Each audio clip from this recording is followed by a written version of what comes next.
Hello everyone. Thank you for joining us today and a very warm welcome from the SAP Education team. My name is Jessica Di Chiaro and it's my pleasure to introduce you to Catherine van Dressen, our Enablement Executive at SAP, and Erwin Verstralen, CIO at AVEVE, who does us the honor of presenting today's session. Before we go any further, just a few housekeeping rules. You might have noticed that it is not possible to ask questions via the audio since you are not dialed in, but you will be able to ask any questions in the Q&A pod located under the slides, and we will answer the questions at the end of the session. We have added some links in the documents to accompany the webinar, and you will be able to see them in the tab marked Attachments under the slides. Catherine, the floor is yours. Thank you, Jessica. Hello everyone and welcome to this early morning SAP Education webinar with AVEVE. Today we want to share with you their success story on digital learning. To give you a short background on the SAP story at AVEVE, it started mid-2011 where AVEVE asked to Erwin, based on his IT strategy work done in 2010, to become their ever first CIO of Group AVEVE, responsible to drive business and IT transformation across all AVEVE's activities, covering more than 40 entities and 4 different business divisions. Besides his responsibilities of a CIO, Erwin is also president of the CIO Forum and also board member of several other organizations. I'll now hand over to Erwin so he can share with you all the AVEVE Workforce Performance Builder journey. It supports them in the change process and also how Workforce Performance Builder is also part of the overall learning strategy. And in the name of SAP, I want to thank Erwin also for sharing his journey today. Erwin, the floor is yours. Thank you. Thank you, Catherine. Hello to everyone. Welcome to this not so early breakfast session. CIOs tend to get up very early in the morning, but nevertheless, first of all, I would like to tell to everyone here in the call that regardless of the fact that I'm a CIO, this is not going to be a technical presentation talking about technology, but about how you apply technology and functionalities to drive a successful SAP implementation where end users have been prepared upfront to the utmost so that they are efficient in what they have to do. So, first let me share some background on the organization, not because that is expected, but because it's very relevant in the context of what is to follow. Group AVEVE, for some of you probably not known, is a group of companies, small and medium business companies, that was founded 115 years ago as part of a cooperative of farmers and has 3 main activities. The manufacturing and distribution of animal feed. We produce 1.6 million tons of animal feed on an annual basis. Then we have an agriculture and horticulture division encompassing activities such as grain collection, fertilizers, seeds, plant potatoes, greenhouse automation, machinery. We are John Deere distributor. And then all that agriculture knowledge from the B2B market has been brought to the consumer market by means of a third division, which has 250 retail stores. 50 are our own and 200 are franchisees. So as you can imagine, this is a fairly broad and complex organization. And that was also the trigger for what is to follow and where SAP came part of the picture is the need for a so-called business transformation, which we have labeled the Vega program. What was the idea behind Vega? We have been growing for decades as a group of independent or nearly independent small and medium businesses. But as the market was changing, we felt the need for better group alignment to be able to get better synergies out of the group, to boost operational efficiency, and to be better in risk management. Now, all of that needs to be done by harmonizing processes, by moving into a new operating model, so basically a business transformation. And for those of you who listen carefully, a business transformation, the transformation word is a fancy word for change. So you know what's happening when you are going to launch change in your organization. That is resistance, a lot of questions, a lot of debate.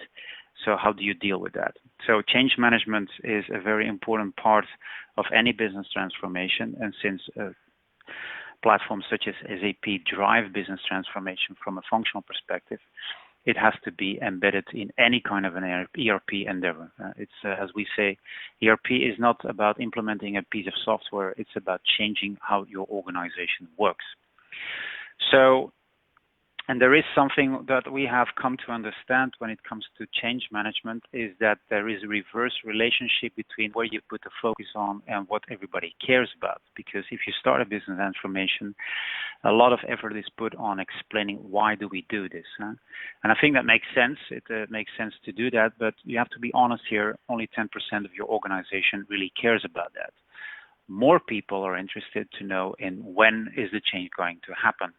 And I think that's a fair question, but the problem is that more often than not, you cannot really give an exact timing on that, because business transformation, after all, is a sort of a discovery journey where you, as you move on, you get more focused, you understand better what you're trying to achieve, and you trigger on that. But then finally, what is something that interests most people is the what. What do I have to do? What do I have to do differently? And that's even more difficult to explain from the beginning. But nevertheless, it's something that 90% of your company is interested to know more about. So that's something where training, education becomes part of the spectrum.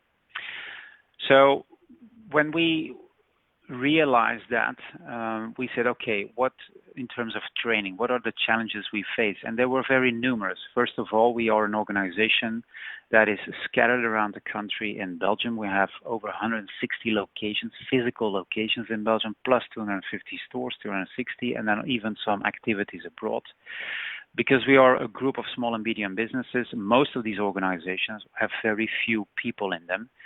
And it would be impossible for us to ask them to come over for 2 weeks for training. That would not be possible, because then operations would basically stop. And also, it's not about just focusing on the implementation, the initial implementation, but because later on people join as well.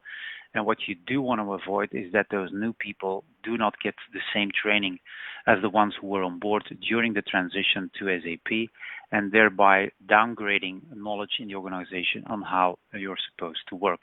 And keep in mind that implementing something like SAP, a structured ERP, is a complete change in the way your organization has to think and function, very much from a process point of view. And that is something that needs to be explained very carefully and in depth before you start talking about and how do you do it in the tool, because otherwise people lose context.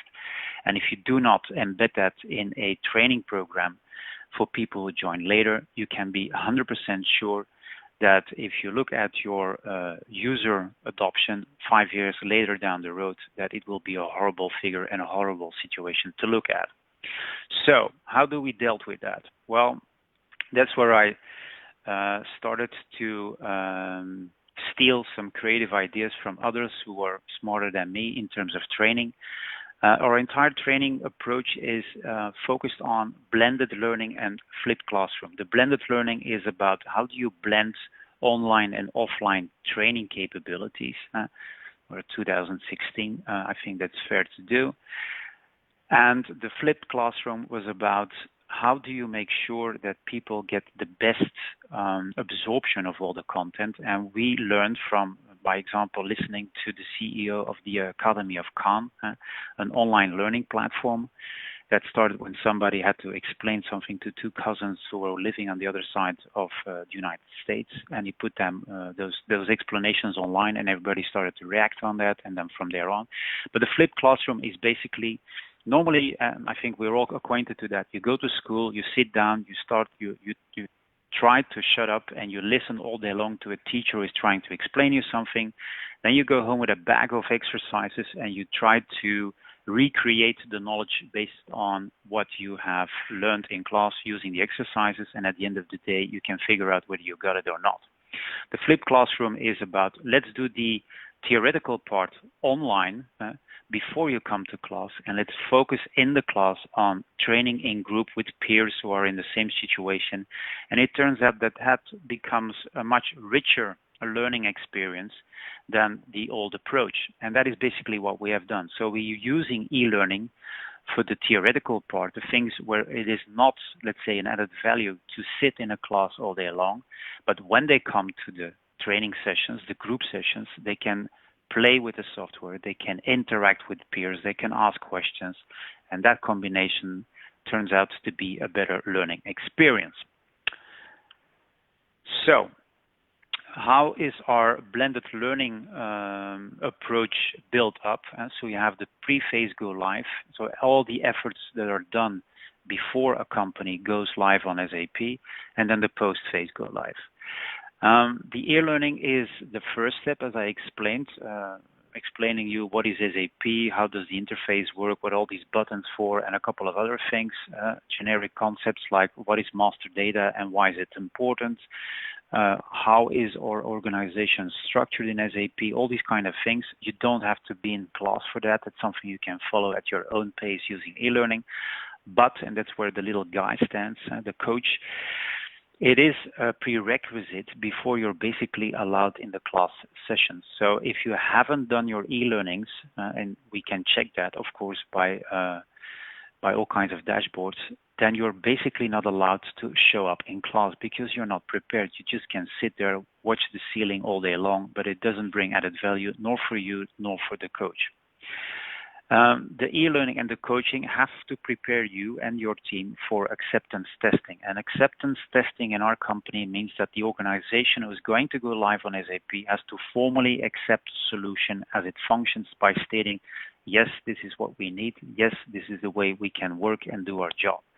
So it's an acknowledgement that they have taken the time to go through the entire solution, done the tests as required, and give back the feedback that we need. And of course, then they can go live. And of course, the e-learning, together with other tools like the Vega Academy, are tools that end users have at their disposal if they want to pick up something that they have learned but do not use that often. As you know, SAP is full of transactions. Not all these transactions are used on a daily basis. So it might well be that a transaction is only used rarely, let's say on a quarterly basis. I think it makes sense that you then can go back to the reference database, the e-learning catalog, and go through the training on that specific topic again. The Vega Academy is something specific. We have taken the effort to explain the, let's say, 360 most important concepts in SAP from the perspective of AVEVE. That was a huge effort, but we have some very special kind of people who can do that in a very high qualitative manner. And I'm very happy that they've done it because that's a reference database we still use extensively. Okay, so how is the e-learning build up? We have 3 levels, as I would say. You have to start SAP, which is all about the basics. As I said, how does SAP look like? The basic concepts. What is organization structure? What is master data, and why is it important? Do not underestimate that, because if people do not get the foundational concepts in their head, it will be very difficult afterwards to explain them what they have to do in SAP and why. And again, as I am expressing that, I think it's very important to stress that again.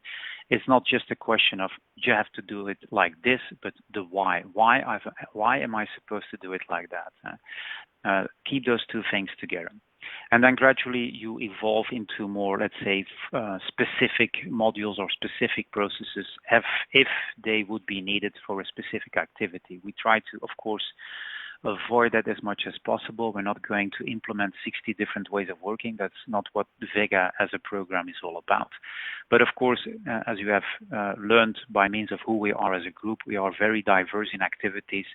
There is not always a one-fits-all process. But having said that, for example, in finance, we have a 95% standard SAP template. So even in a group as AVEVE, it is possible to harmonize, let's say, common processes where deviation from the standards is not really bringing added value. And that is something, of course, that you have to guard as well. How is the e-learning structured from a module perspective? This is how each and every one of the modules is built up without any exception. And that is already a lesson learned. Make sure that the structure, how you build it up, is the same in order for end users not to become confused. So we always start with an intro that gives some context and also the task-based approach and what you will learn and why is it important. Then you go into the process overview, where we explain, first of all, the steps, then a demo, then the theory, and then a lab. Lab is about playing yourself with mock-up screens in SAP and clicking here and there so that you can get a feel of how it's supposed to work. Now, initially, we had the theory first and then a demo and then a lab environment, but we hired for a couple of days a pedagogue to come and take a look at it from a learner perspective, and he made a suggestion to flip the theory and the demo, because if you start with the demo first, then you have some context that allows you to better understand the theory. So that's how we have done it from there on, and it makes sense. And then finally, there's a quiz. We don't call it an exam because an exam tends to scare people. Of the old days when you were at school having an exam. So we don't want to call it an exam, we call it a quiz, but nevertheless, they are important because the results, the fact that you have succeeded, yes or no, is your entry ticket into a classroom session.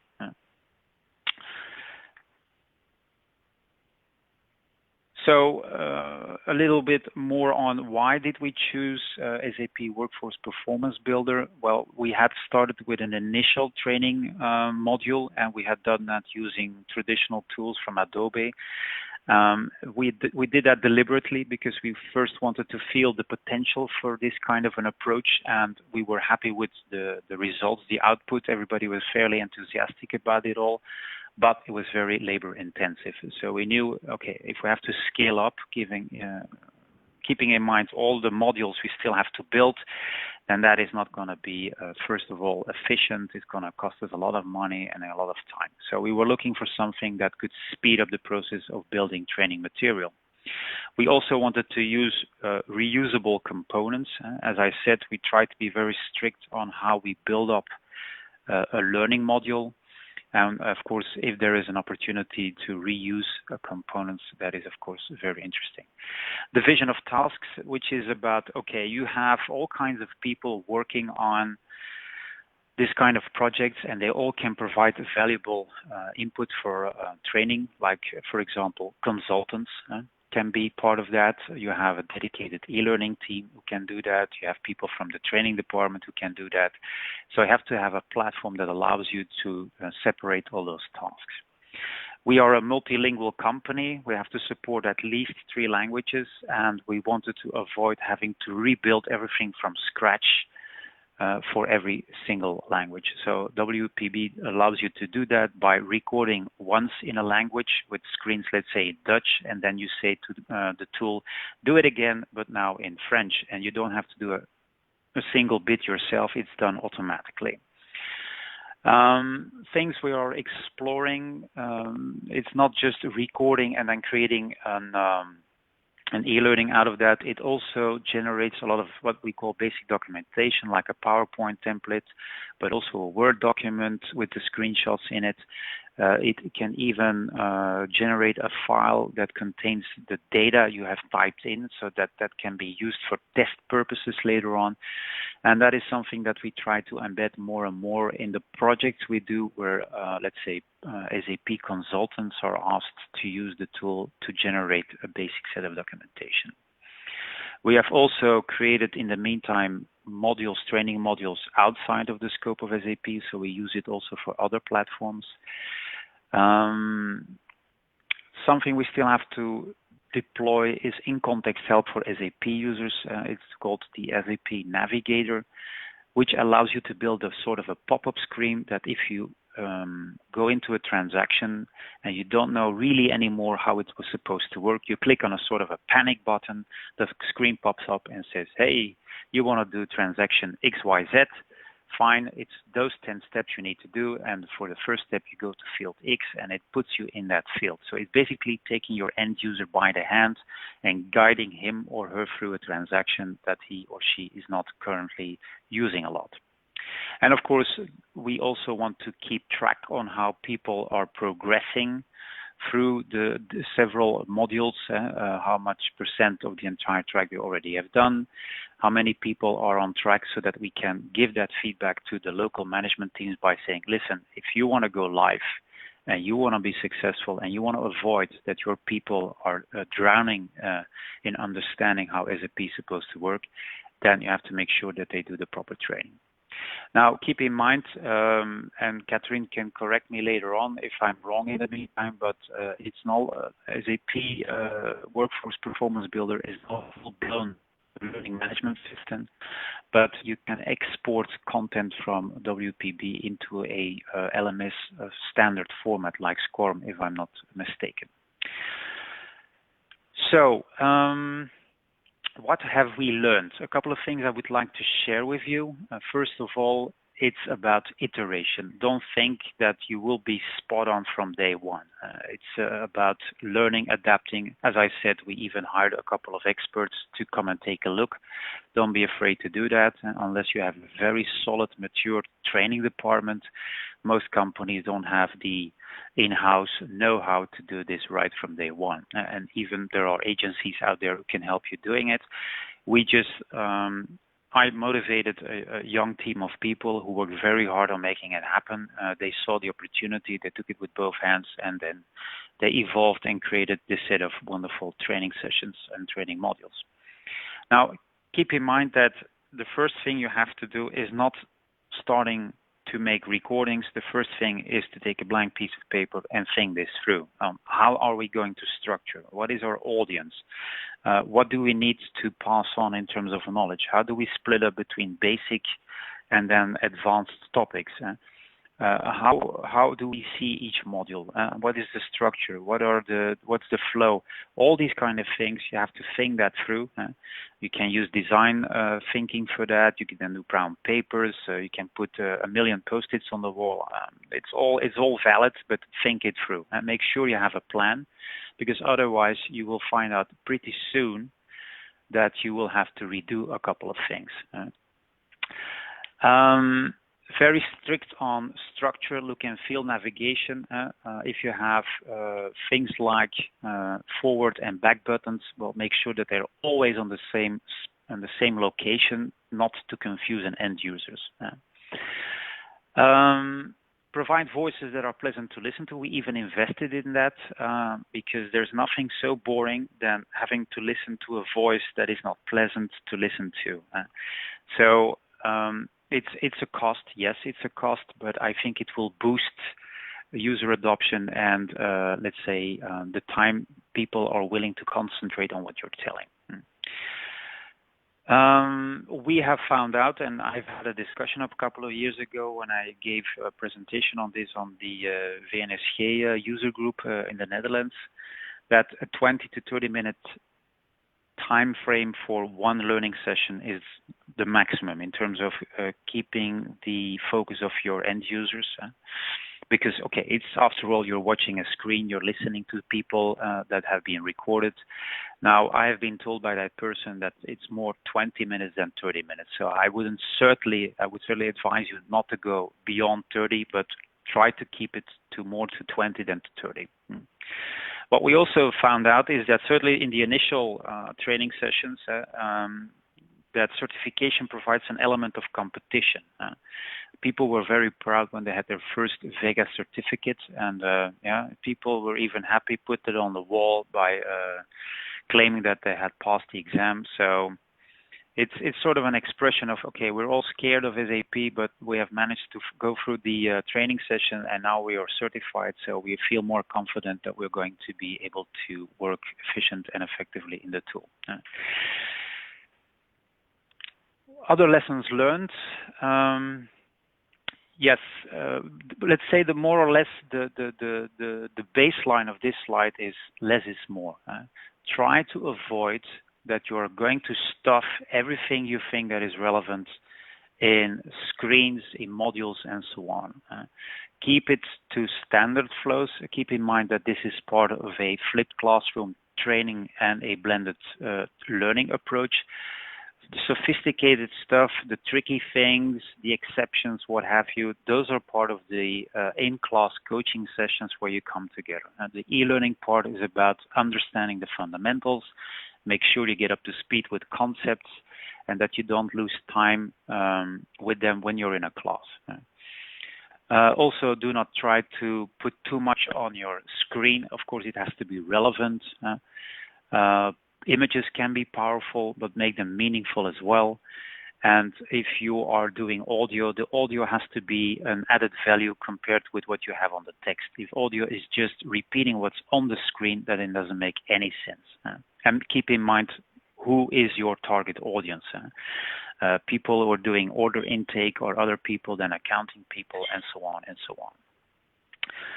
So, yes, and this is not to brag, but basically to give honor to the team at AVEVE who have made this happen. Our efforts have not gone unnoticed to SAP, because in 2014 we won the Gold Quality Awards in the Netherlands. Imagine that, a Belgian company as the only participant in a Dutch competition, and we won the prize. So I was fairly surprised, but also very happy for my team that they were able to do that. So we are more or less at the end. What are the plans and ideas in moving forward? As I said, there is something called the Navigator that allows you to give your end user a guiding hand if he ends up in a transaction he's not so familiar with. That is still something we need to explore. We are going to use the tool more and more in blueprinting, because there is the opportunity to record a transaction and a process in SAP and start from there in building blueprint documents. So instead of writing blueprints using a blank piece of paper and asking the question, how do you want to work? We do it differently, because since we want to use SAP to harmonize processes, we start from the best practice processes in SAP, we record them, and then we ask to the user population, and is there a good reason why we would deviate from that? So with that approach, it allows you to record the standard setup and the configured setup, and then use that as a blueprint document, or as, let's say, a skeleton for a blueprint document. More and more end users can be helped or can be asked to do recordings themselves. Example would be you're let's say, a key user, somebody who has been deeply involved in the configuration, in the user acceptance, and so on. And then after the go live is the first point of reference for end users in that community.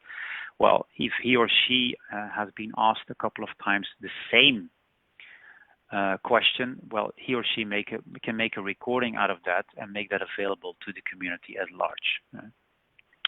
And there are a couple of other things, of course, analyze end user questions that we get, or if we see that people are struggling in a certain module, that it takes them a lot of time to do so, that they often fail in certification, then we want to tie it back to training. Maybe we missed something. And then a few other things as well. So like also applying it to other platforms. We have been using it for onboarding sessions where the training department basically wants to provide content for newbies in the company. With that, I think we are more or less at the end. So if that is okay with Catherine, I'll hand it over back to you for Q&A session. Thank you, Erwin, for sharing this with all the audience. We have here already some questions coming in the chat box. So if there are other questions, feel free to type them in so that we can go through them. So the first question that came in, is there some info on WPB structure, how WPB structures the processes? How does the user find the right info? How do you organize the training for a new employee? How do different users find their relevant information to their domain? How is this kept up to date when processes change and evolve? So if it's okay, I will take this one. We can do a lot. Part of the implementation project, we help you based on the best practices of SAP to set that all structure the processes up so that the user can find easily all is relevant information via different channels. It can be context sensitive, it can be via the portal, and to keep everything up to date. WPB is also very easy. You don't need to re-record everything, the whole transaction in SAP. You can just re-record the change and then publish again via the different output formats that are used within your company.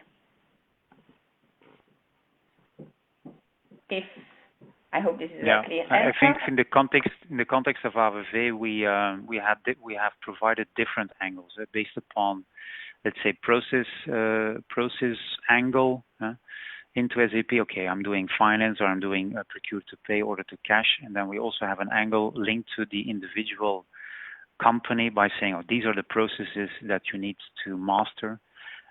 So in playing with them, you can provide different ways of looking at them, and also you have a search function and a reference library and so on and so on. Okay, thank you, Erwin, for sharing also how AVEVE is doing that.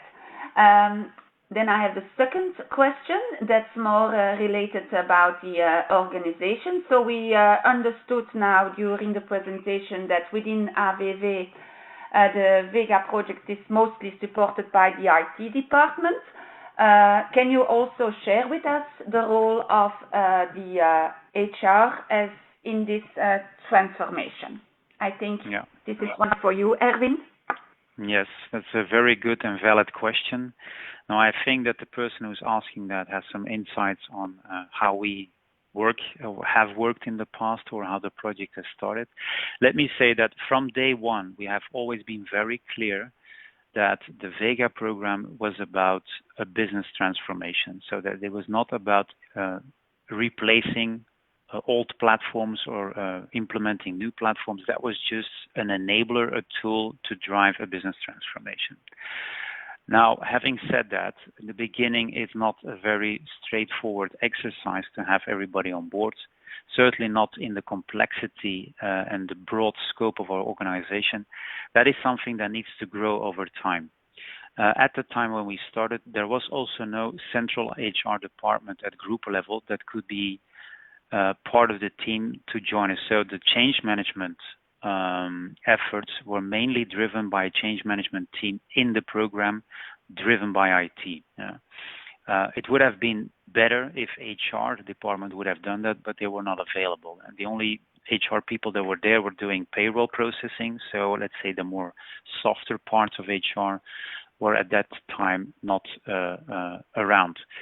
Now, in the meantime, we have gone through a set of restructurings internally to facilitate the business transformation. Certainly a couple of years after the initial start, that first change helped us a lot. And now, recently, an HR director has been brought on board as part of the executive committee, which is a strong signal that we are going to speed up the business transformation, and that HR is going to be part of driving that together with IT and a lot of people from the business who in the meantime have also become supporters of the idea of what we're trying to achieve. So keep that in mind, that a business transformation is not a straightforward exercise. Will you be up to speed in no time?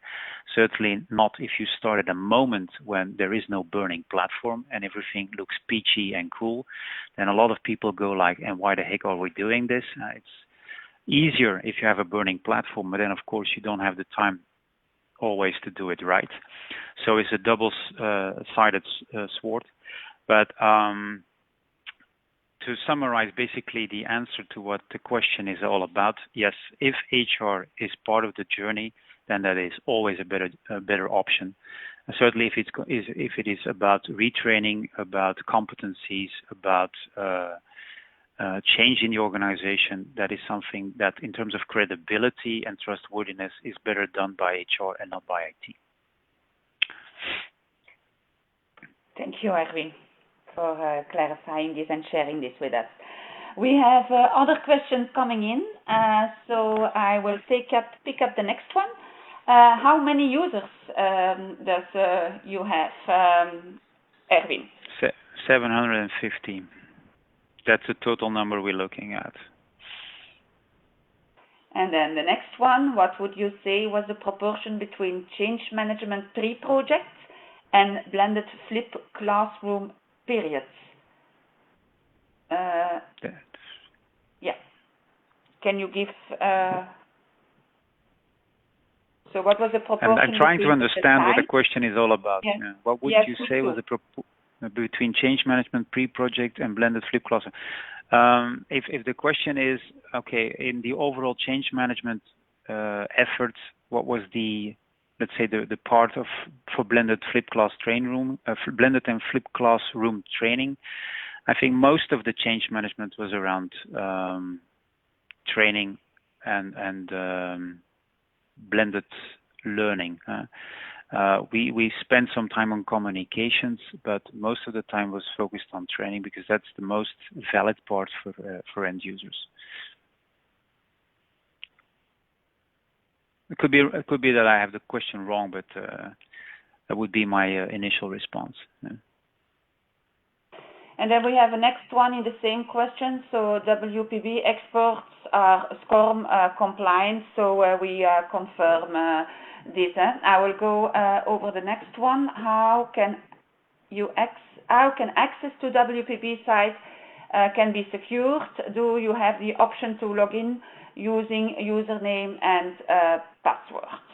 Yes, it's connected, if I'm not mistaken, to our Active Directory. So your password in Active Directory is the password you have for WPB.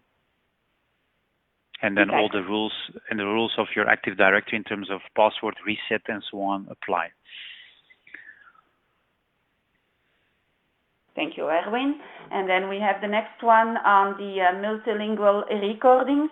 How did AVEVE handle the non-standard transactions? So we are talking about the Z transactions. There is some additional manual work to do. So that's not so...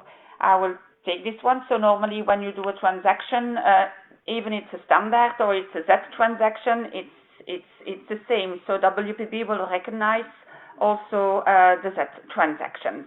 So I don't understand well what the question is here all about. So this is not an answer to the question. You can type in, okay, thank you. You're welcome. And then we have the last one. Do you consider to have non-software related trainings with WPB enablement, soft skill trainings, other trainings, etc.? I think, Erwin, you are an example. So you have started with SAP, but today at AVEVE you are using it also for other software, but also for onboarding new employees to AVEVE. Correct? Yes, and also training on how to use the self-service portal for the service desk. There is an HR programming godfather, godmother approach towards new employees. There's also training for that in WPB and a couple of other initiatives. And probably we will use it in the future for compliance trainings. The EU privacy regulation is active, and in 2018, mid-2018, all the companies have to be able to respond to that according to the law, and as part of that, awareness training is needed, and we want to do that across all the people concerned in the company to make sure that they have taken the time to look at all the compliance rules and that they can, by means of certification, confirm that they have read it and that they have understood it. So those are a couple of ideas that are on the radar for the future. Okay, great. Yes, it's a journey. So starting with WPB, it has to start somewhere, and it's a whole journey. I have another question coming in here. Non-SAP systems, although the main system used is SAP, how was SAP WPB able to handle non-SAP systems? Yeah. Well, it turns out it goes fairly well. At least on the platforms we have done that. If there is a platform or an application involved, some of the trainings are PowerPoint based with voiceover, and there is no link to an application. That's easy. But the ones we've tried in the past, I think a couple of them were Microsoft based that worked pretty well. So WPB was able to do a good capture from the screens. I know that there is also an opportunity if you have a very, very specific platform that SAP can build a template for you for that specific platform, if that would be the need. And of course, let's say it's not so 100% exact as in SAP, but we have learned based upon what we have tried so far in the past that okay, it requires some tweaking then here and there, but not like you would imagine having to do it all manually. So far it worked pretty well. Indeed, Erwin, I confirm from SAP. Thank you. And then I have another one coming in, and that's quite interesting. What is the role of the AVEVE Academy? What's the overall role? Erwin? I will come back to you here. Well, we have done our best as IT together with the project team to come up with an academy where you find relevant training material. I think we've done a pretty good job with the means available, but that would be a very valid question to ask again a year in the future when HR is fully charged and operational. I feel that we are still at the beginning of something that could become a portfolio of training material aligned with competence management at group level, and to make sure that all our people are knowledgeable about the things we want them to know, that they can train themselves at their own pace, keeping in mind their daily work and how they want to structure their agenda, and that training is no longer something that only can happen in a classroom. Of course, classroom training still has value. You're not going to hear me say that it always has to be or that it has to move 100% into self-service e-learning or online training, but it has to become part of a mix. And if you can create a better learning experience in class by preparing yourself upfront via e-learning, I think we all gain at the end of the day. Okay, thank you, Erwin. I fully agree. Combine the best of both worlds. We have another question coming in. That's from Tom from Flexo. Hi, Tom, and also welcome to the webinar. Will AVEVE continue to use the digital learning platform for the expansion of other businesses solutions like, for instance, CRM? Well, I would say, Tom, let's explore that together, and inspire me. It's an inside joke between the two of us, but of course, why wouldn't we use that? CRM, again, is something that will be a transformation for the organization, and learning, again, has to be fully embedded to make sure that the users pick up the functionality as much as possible and have an understanding of why we deploy something like a CRM platform. So it's a valid point. Okay. Thank you, Erwin, for your time, for the presentation. We have responded to all incoming questions. If there are still other questions, we can pick them up with pleasure offline. I want to thank you, Erwin, for your time, for sharing this with us, and I thank the audience for being here today together with us on this webinar on digital learning. Thank you for your participation and thank you for your interaction during the webinar, and enjoy your day further. Thank you. Thank you. Bye. Bye-bye.